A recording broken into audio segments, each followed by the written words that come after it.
Hey everyone, what's up? It's Ellie here. Indiana Jones and the Great Circle is a month away, and we have been blessed with a closer look into what we can expect from the game. Set in 1937, we're sitting timeline-wise in between the Raiders of the Lost Ark and the Last Crusade. We're starting off with a very traditional pressure plate trigger, and Indy makes the hard decision to destroy the artifact on the hunch that what he's looking for is inside. Obviously, nothing goes smoothly for Indy, and quicksand starts filling up the room. First of all, breathing in this scenario would probably be enough to kill you, but I digress. I actually really like how classic this feels so far. The pressure is on, and of course Indy uses his whip to swing along the gap here.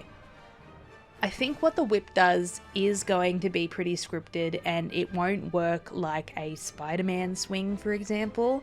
I just thought I'd put that out there. I don't think anyone's expecting Spider-Man here, but who knows. I have to say that movement in this game looks to feel super fluid though. Lots of sliding and swinging. And we see here how our slide staggers the enemy, allowing us to get that punch in.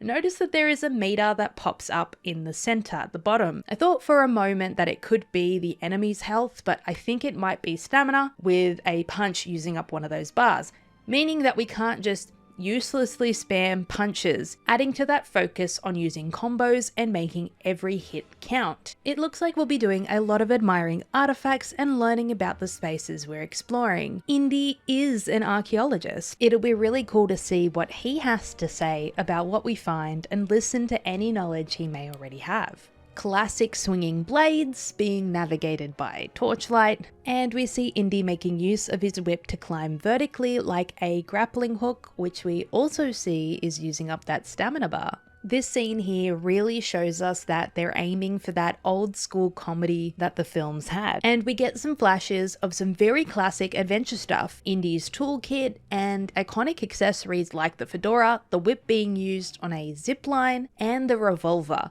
which isn't used much in this deep dive, so there is definitely a focus on that hand-to-hand brawling. We get a glimpse into how it all starts at the Marshall College, Connecticut, USA in 1937, where Indiana Jones is a professor of archaeology. The action kicks off when Professor Jones, Indy, is startled awake by a break-in, leading to the theft of a priceless relic. During Indy's chase to find the stolen relic and uncover the mystery, we are next introduced to Gina, an Italian journalist who has a quest of her own to find her missing sister. The artifacts are described as stone relics and are lined up across the world in what is quite literally a great circle. A great circle is actually a term used to describe the largest possible circle that can be drawn around a sphere. There's actually a proper theory to this that connects as many of the world's wonders within a degree of latitude, an alignment that, in a grand conspiracy, could serve as a guide to find more at any height or depth within that degree of latitude, including the location of the theoretical lost city of Atlantis. In terms of narrative design, I think this was a brilliant way to bring an action-packed global story to the screen. Emmerich Voss is our villain, a Nazi archaeologist who we first met in the Developer Direct. He is looking to collect these stone relics, plundering sites across the globe at these aligned locations. But when Indy starts pulling at loose threads, he begins to unravel a larger conspiracy and learns that these relics are keys to unlock secrets with world-altering consequences. It could just be superstition, but Indy can't afford that chance. It looks like there will be a bit of the game that Gina accompanies Indy on quests, but there will also be a global network of allies Indy can work with to counter Voss. We don't quite get introduced to them yet. What we do get introduced to is some more of the story-driven exploration in this game. It looks like there will be a heavy focus on contextual clues, but also what could be just some interesting world building. We also get a few snippets of locations we will explore, ancient crypts and lost civilizations. Of course, this deep dive is being narrated by Pete Ward, the audio director at Machine Games. This area looks to be somewhere tropical. We get this panning view of a small village in Egypt and a snippet of a blizzard environment which I think could be the harsh Himalayan mountains. But what's crazy is that silhouette of what looks like a large ship. Surely we are very high up here. So how did that even get there? It just gets clearer how packed this game will be with puzzles, traps, and obstacles, with hidden rooms and narrow corridors. We see our first little tease of the photo mechanic as a symbol is shown up the top there. In this scene, we once again observe the classic pressure plate puzzle, where Indy notices a statue that has been moved off the pressure plate, which opens a blocked passageway.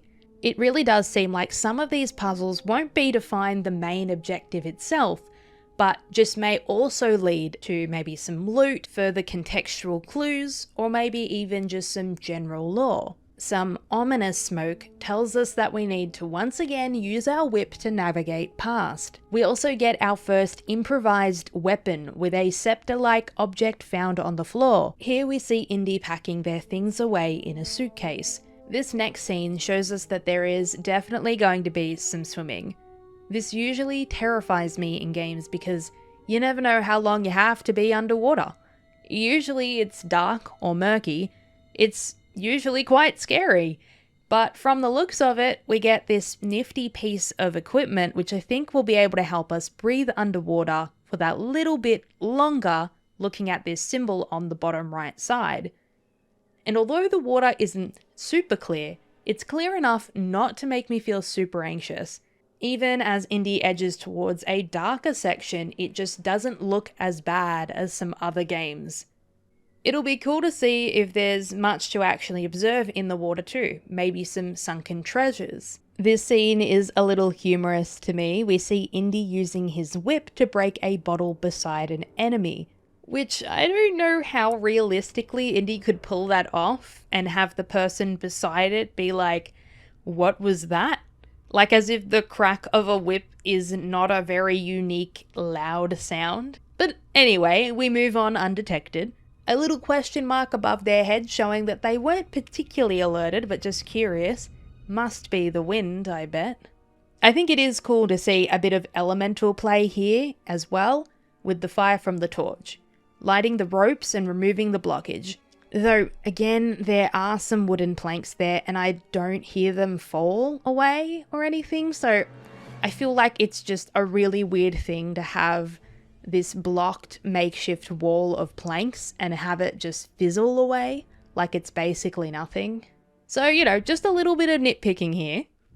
Then in this next shot, we get to see the camera do some work. I also noticed the health bar here has a portion that's now gold. This could be one of the upgrades to the health bar potentially, or maybe like a shield. So Indy is taking a picture of the Sphinx here, and Pete tells us that by snapping photos we uncover some insight or can spot clues, which I think is a really cool way to do it. A little more inspired than just a sudden narration by the protagonist. It also doesn't look like something that will be absolutely necessary, like it looks like something we can just choose to partake in.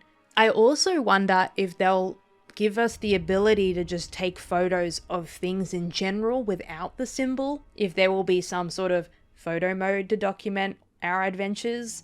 I mean, of course there'd be a lot of Bethesda fans with their eyes on this game, and obviously the photo mode in Starfield was a massive hit, and it's something I love to play around with in Fallout 76, so I hope Machine Games have potentially done this here too. Back to my point earlier about there likely being a lot of Bethesda fans playing, I think the puzzles will really satisfy those who loved the crypt and dungeon puzzles in the Elder Scrolls games, particularly Skyrim. It looks like there will be a lot for us to collect and put together in our journal, from photos to maps, letters, notes, and more. The journal is really going to be something I know I'll be keen on to fill. I also love this animation of Indy filling the notebook. I don't know if it will happen every time or if this is just like an introduction to the journal, seeing how we're at Marshall College. But look how satisfying that full journal page looks. It's nice to see the information on the side here as well, indicating what we'll still need to be looking for or if we have collected everything for those pages. Another aspect of Indiana Jones we're about to look at is disguises, which is really exciting to me, as someone whose favourite level in Dishonored is Lady Boyle's last party. Being a fly on the wall will surely bring us some helpful clues and maybe some entertaining banter, but clearly playing the part will be important too, avoiding the suspicion of some key characters who will see through our disguise quicker than the others. I'm not sure how suspicious enemies will get from Indy pointing a camera at them, but it is interesting that we'll be able to get that option even in these scenarios. Our little icon on the side changes too. We get a little more focus on the whip as well, showing how it not only is great for traversal, but also key in combat. A great way to stagger enemies, pull them over, or pull weapons out of enemies' hands and force them into a fist fight. And here Indy throwing the trident to then use to swing across this gap with the whip is super impressive. There are a lot of applications to this versatile tool, and it really establishes our protagonist as Indiana Jones. Just like playing around with the web slinging in Spider-Man. I feel like I'm really going to struggle not having a whip to use in other adventure games in the future. There's also some climbing mechanics, which I was desperately waiting for. I love how we have the classic, oh, the item I need was carried away by a bird and now I need to get to the nest to get it back situation. A lot of these situations are just that, classic. And I don't find it cheesy at all. So far, I really like everything I've seen and I can't wait to give my actual impressions of the game once I've played it. We also see that collection of adventure points, which is part of how we unlock skills and build up our version of Indiana Jones. Again, there are a lot of insights into the puzzles we find ourselves solving in this game. I almost feel like we're being shown too much, but let's hope that it's really just because the game is so jam-packed with puzzles for us to solve. And we're jumping right back into combat, using the whip to unarm our enemies and serving up plenty of knuckle sandwiches. A little bonk here and there, it's clear that combat in this game isn't meant to be taken that seriously. There is definitely a strong suggestion to stealth through a lot of these levels, sneaking around corners, throwing bottles to distract enemies, and picking them off one by one. This particular sequence where we're shown in a little bit more detail how we can block, combo, and parry. Float like a butterfly, sting like a bee. I also like how they throw in a slap here and there too. Just like one for good measure, you know? In this deep dive, there really isn't much revolver play. I wonder if it's quite an overpowered weapon. Like, how often do we find ourselves ammo? Can we buy it? How much can we hold? I think I can foresee a future where if ammo is plentiful, then there might be some criticism about how there's no point using anything else. But I also think that there's that level of being in situations where perhaps just too many people would be alerted by the noise, and being up against a lot of enemies who may also have guns might be too difficult. It doesn't really seem like a shooter kind of game. Perhaps all of this can be adjusted by investing in specific skills for Indy. I also do love the use of improvised weapons, like the rolling pin. It also just looks like there may be food laying around as well for Indy to munch on to regain health. According to the previews, Indy uses bandages to heal up, but if eating could also regenerate health, maybe we'll see the return of the ominous fresh fruit and bread in ancient lost temples. I also quite enjoy this scene of Indy running with a stick of dynamite, turning around to see a trail of angry enemies before throwing the dynamite at them. What I love the most about this is the actual oh crap reaction of the enemies as the explosive lands at their feet. Such a beautiful scene. But be careful with that dynamite, Indy, the Sphinx's ears might be next. Of course, another addition to the stealth aspect of this game is the classic hiding the evidence. Indy can drag incapacitated enemies out of sight from patrolling guards. Very Dishonored-like, if I say so myself. Okay, I'll stop. Maybe. Here we get to see some more insight into those adventure points, confirming their use of the expansion of our skill set playing Indiana. There are dozens of upgrades that let us customize Indy's abilities to our playstyles. For example, if we find Lucky Hat, which comes from a series of adventure books, this gives Indy a second wind after being knocked down fatally. The one at the end of the name tells us that it could likely be upgraded, perhaps for a third or fourth wind. The next adventure book shown is Bare Hands, which enables an unarmed takedown of enemies. So clearly we can only do that with weapons at first. We get to see a little more of the locations we'll be exploring. I love how peaceful this boat ride feels. I'm sure there is probably something to try and snap a photo of along the way. This is where mention of open areas comes in. Clearly the levels of this game are mostly quite linear, but there looks to be moments that are a little bit more open, allowing the freedom of exploration before the next objective. The wording of "let your curiosity take you off the main path and uncover new missions, mysteries and secrets" also tells me that there will be side objectives for us to follow, as well as perhaps some sightseeing freedom to really excite the archaeologist within us. The spike trap is truly one of the most terrifying traps in the Indiana Jones universe. That scene in the Temple of Doom had me the most stressed out I think I've been watching a film. The fact that I'm going to relive that from the perspective of Indy is actually really bloody nerve-wracking. But I also just really love that those emotions are going to be evoked in general in the game.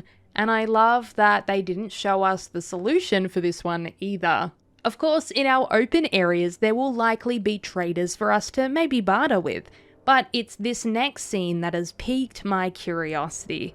A random open doorway in an alley? Well, that's just begging for a gander. Venturing down a shifty staircase? Absolutely. Talking about a fight club? Pete, we're not supposed to talk about it! Though I wonder if it'll be like an arena type situation in Oblivion. Work our way to the top. This is where the deep dive starts to wrap up, showing us one last round of cool locations we can snoop around in. I'm unsure if there are any lock-picking mechanics, but there seems to be keys laying around to find on the odd occasion, and I figure that's the way they'll want you to play anyway. And we simply can't leave the deep dive without another classic reference or two.